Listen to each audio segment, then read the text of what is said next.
Supreme कोर्टामध्ये काल 12 एप्रिलला शिवसेना पक्ष आणि चिन्ह कुणाचं हे प्रकरण सुनावणीसाठी आलं। बेंच समोर हे प्रकरणही आलं। 5 तास युक्तिवाद केला जाणार अशी माहिती होती, मात्र काल सुप्रीम कोर्टात कपिल सिब्बल यांना मिळाले फक्त 4 मिनिटे। पण या 4 मिनिटांमध्ये जे जे घडलंय ते ऐकल्यानंतर तुम्हालाही असं वाटेल की शिवसेना पक्ष आणि चिन्ह ठाकरेंकडे जाण्याचे चान्सेस जास्त आहेत। कपिल सिब्बलांनी काल जस्टिस सूर्यकांत आणि त्यांच्या खंडपीठासमोर एकच गोष्टीचा तगादा लावला, शिवसेना पक्ष आणि चिन्ह कुणाचं, मुळात यावर आम्ही युक्तिवाद करणारच नाहीत। हे प्रकरण तुम्ही सुनावणीसाठी घ्यावं असा आमचा आग्रही नाही। खरा आमचा जो युक्तिवाद आहे तो युक्तिवाद आहे की अपात्र केलेले आमदार किंवा न केलेले आमदार आणि विधिमंडळातील बहुमत ग्राह्य धरायचे की पक्षाची घटना। सविस्तर नेमकं काय घडलंय हे समजून घेऊया। तारखांवर तारखा मिळाल्यानंतर 2022 पासून 2026 पर्यंत मार्च महिन्यामध्ये हे प्रकरण सुनावणीसाठी आलंय। स्वतः जस्टिस सूर्यकांत यांनी म्हटलंय की हे प्रकरण खूप लांबलं गेलंय, याचा काय आहे नाही तो न्याय निवाडा करायचा। आता पुढील तारीख मिळाली आहे 1 एप्रिल। काल फक्त 4 मिनिटं कपिल सिब्बल यांना युक्तिवाद करण्यासाठी मिळाले। या 4 मिनिटांच्या युक्तिवादामध्ये सगळ्यात महत्त्वाचा मुद्दा समोर आला, जो उद्धव ठाकरेंच्या पक्षासाठी महत्त्वाचा आहे, तो म्हणजे त्या 16 आमदारांची अपात्रता। ती टाइमलाईन आठवा। 2022 ला जून जुलै महिन्याच्या दरम्यान एकनाथ शिंदे यांनी बंड केलं। आता शिवसेना पक्षामध्ये पुढलेली ही फूट आहे की पक्षांतर्गत वाद आहे, या 2 मुद्द्यांवरती सुप्रीम कोर्टामध्ये सुनावणी सुरू आहे। ठाकरे गटाचं म्हणणं आहे की ही फूट आहे, तर तिकडे शिंदे गटाचं म्हणणं आहे की हा पक्षांतर्गत वाद आहे।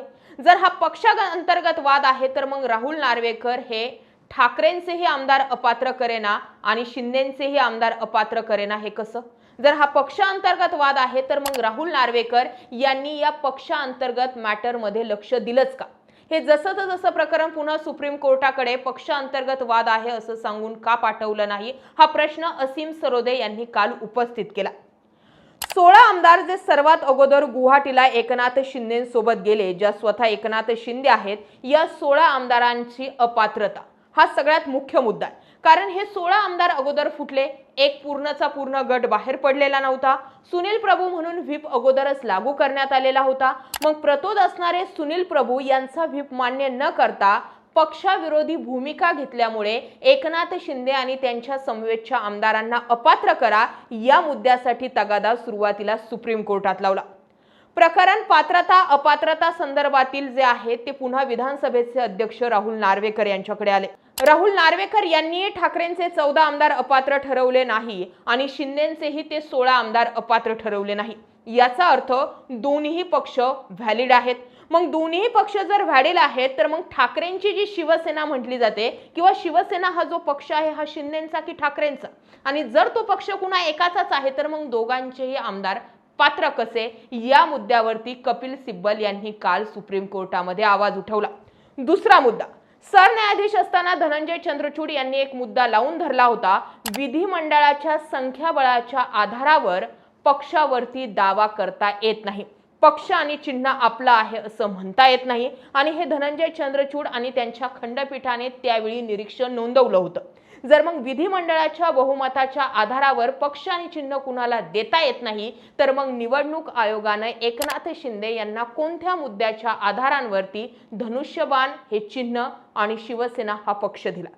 हे 2 मुद्दे असे आहेत की या 2 मुद्द्यांचं उत्तर ना सुप्रीम कोर्ट देत आहे ना शिंदेंचे वकील देत आहेत, आणि याचमुळे हा मुद्दा किंवा याचंच उत्तर टाळण्यासाठी तारखांवर तारखा पडतात। 1 एप्रिलला आता सुप्रीम कोर्टामध्ये सुनावणी होणार आहे, त्यामुळे 1 एप्रिलला जस्टिस सूर्यकांत यांनी म्हटल्याप्रमाणे आता या विषयाचा सोक्षमोक्ष लावावाच लागणार आहे। हे प्रकरण प्रमाणापेक्षा जास्तच लांबलंय, हे सुप्रीम कोर्टही मान्य करतंय, हा महाराष्ट्रही मान्य करतोय की एकनाथ शिंदे आणि ठाकरेंच्या बाबत नेमकं पक्ष आणि चिन्हाचा न्याय निवाडा कसा होणार। धनंजय चंद्रचूड यांनी आणखी एक महत्त्वपूर्ण टिप्पणी केली होती, तीही आठवा। प्रतोद म्हणून सुनील प्रभू यांचीच नियुक्ती योग्य आहे, भरत गोगावले यांची प्रतोद म्हणून निवड जी आहे ती बेकायदेशीर आहे, हे पहिलं स्टेटमेंट जे होतं ते सुप्रीम कोर्टाचं होतं। दुसरं स्टेटमेंट, सुनील प्रभूंचाच व्हीप लागू होऊ शकतो। सुनील प्रभूंचा व्हीप लागू होऊ शकतो, तर त्या व्हीपनुसार एकनाथ शिंदेसहित ते 16 आमदार अपात्र ठरतात आणि ते 16 आमदारच अपात्र ठरतात, तर मग एकनाथ शिंदेची ती 2.5 वर्ष झालेली मुख्यमंत्री पदाची निवड, पक्ष आणि चिन्हावरती लढवल्या गेलेल्या निवडणुका, पक्ष आणि चिन्हाचा वापर करून पक्षाचं वापरले गेलेलं बँक अकाउंट, शाखा, कार्यालय सगळंच बरखास्त होतं। इथे घेऊयात 1 मिनिटांचा ब्रेक। जर तुम्हाला तुमचं भविष्य आर्थिकदृष्ट्या सुरक्षित करायचं असेल तर शेअर बाजारात गुंतवणूक करणं अत्यंत महत्त्वाचं आहे। आजकाल कोणीही शेअर बाजारात पैसे कमवू शकतो, मग बाजार वर असो वा खाली। फ्युचर्स आणि ऑप्शन्स ट्रेडिंग दोन्ही परिस्थितीत आणि कमी वेळात चांगले परतावे देते। पण प्रश्न असा आहे, तुम्ही सुरुवात कशी कराल? म्हणूनच मी तुम्हाला एका साध्या आणि शक्तिशाली ट्रेडिंग ॲपची ओळख करून देऊ इच्छिते, मार्केट वोल्फ। मार्केट वोल्फचे तज्ज्ञ तुम्हाला शेअर बाजार समजावून घेण्यास आणि माहितीपूर्ण निर्णय घेण्यास मदत करतात। हे SEBI नोंदणीकृत ॲप आहे आणि सर्वात चांगली गोष्ट म्हणजे तुम्ही फक्त 99 रुपयांमध्ये लाईफ टाईम शुल्क देऊन ट्रेडिंग सुरू करू शकता आणि यावर कोणतेही हिडन चार्जेस नाही। हे ॲप गुंतवणुकीसाठी परफेक्ट आहे का, तर ते मी तुम्हाला दाखवते। पहा, मी अगोदर इथे लॉग इन केलं आणि नुकतंच फॉलो ट्रेड वरती क्लिक केलं, ट्रेड ठेवलं आणि बस ट्रेड सुरू आहे माझे।